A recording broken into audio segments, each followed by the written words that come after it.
I decided to record you a little video because I wasn't exactly sure if I was understanding your problem, and I want to see if I'm getting it right, about sort of and how things get bigger and smaller and what that means for the needle size that you're doing.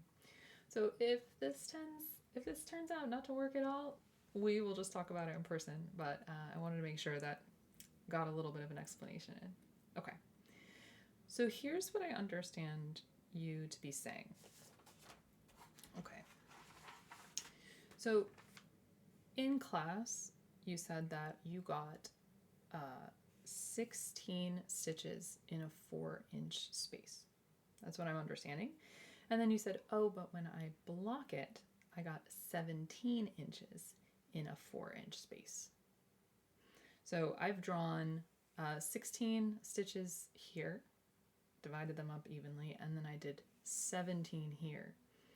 And then I cut off the 16th one between the 16th and the 17th.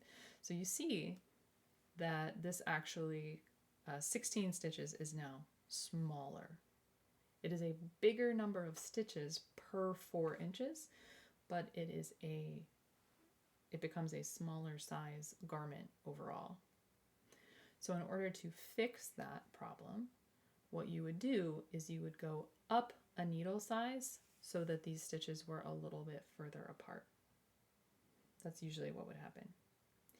I'll give you another math kind of explanation of how this works too.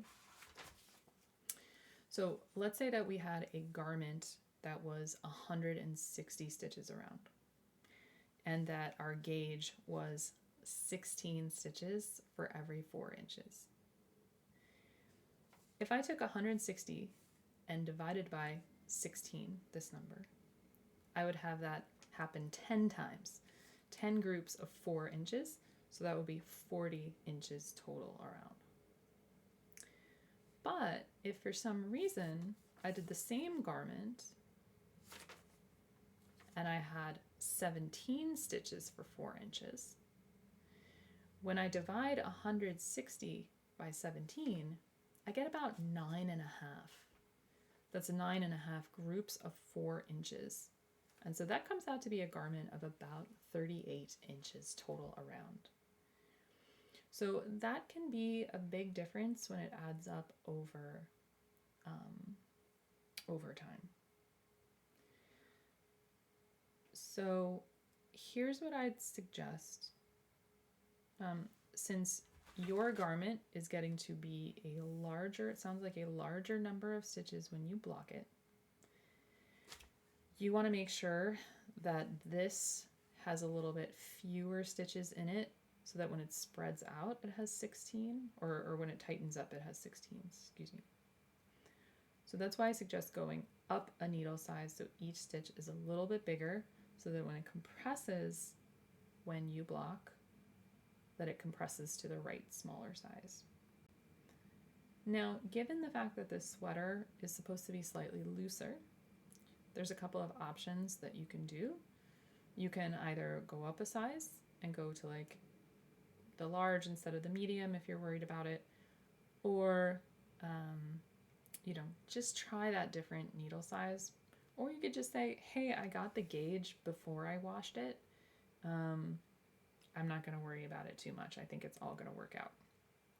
So those are your options. You could try another swatch with a slightly bigger needle, see if it works out after blocking.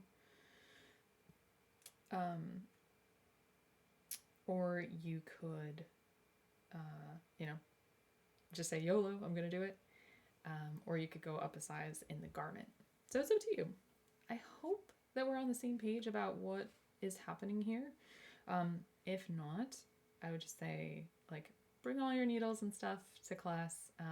I'll take a look at your swatch now, and then we'll move on from there. But either way, you'll be able to get some nice progress on your sweater by the end of next class. So I hope that helps.